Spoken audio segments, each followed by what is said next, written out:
बंगाल चुनाव एक सिक्के के दो पहलू, राजनीति और हिंसा।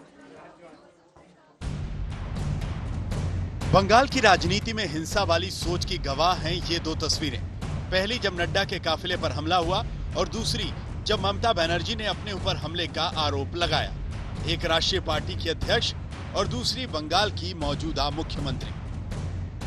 यकीन मानिए, देश के नक्शे पर पश्चिम बंगाल इकलौता ऐसा सूबा है जिसे लेकर सबकी धारणा पक्की है कि सत्ता नारों से नहीं, बंदूकों की नली से निकलती है। फर्क सिर्फ इतना है कि तारीखें बदलती हैं, किरदार बदलते हैं, राजनीतिक दल बदलते हैं, लेकिन पश्चिम बंगाल की तस्वीर नहीं बदलती। सत्ता के सिंहासन पर बैठने से पहले जो संगीन इल्जाम ममता बनर्जी वाम दलों पर चीख चीख कर लगाती थी, आज राजनीतिक हिंसा के आरोपों से खुद टीएमसी घिरी हुई है।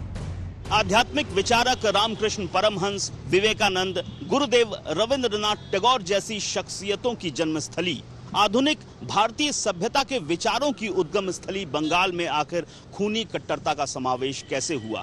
आखिर बंगाल का गौरव राजनीतिक हिंसा के पीछे गुम क्यों हो गया? आध्यात्मिक विचारक रामकृष्ण परमहंस, रविंद्रनाथ टैगोर और विवेकानंद जैसी शख्सियतों की जन्मस्थली, भारतीय सभ्यता के विचारों की उद्गम स्थली बंगाल की संस्कृति में खूनी कट्टरता का समावेश कैसे हुआ? आखिर बंगाल का गौरव आज राजनीतिक हिंसा की वजह से गुम क्यों हो गया? बंगाल को छोड़कर देश के ज्यादातर राज्य जाति और धर्म में बंट गए, लेकिन बंगाल जाति और धर्म में तो नहीं बटा।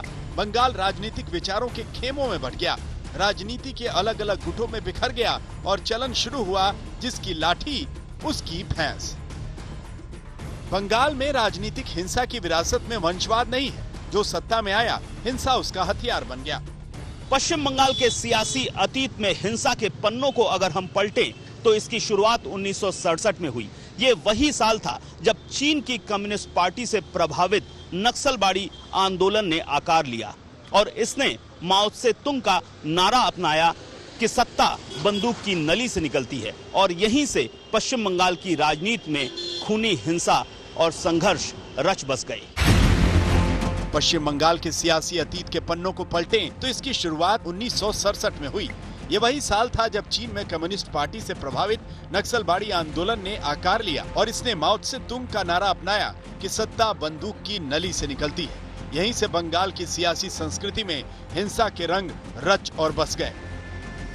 सियासी प्रतिरोध और प्रतिशोध की आग में बंगाल में इंसानी जिंदगी खाक होने लगी। बंगाल में हिंसक आंदोलन का अतीत रहा, लेकिन वाम दलों ने जैसे जैसे पैर जमाए वैसे वैसे हिंसा बढ़ती चली गई।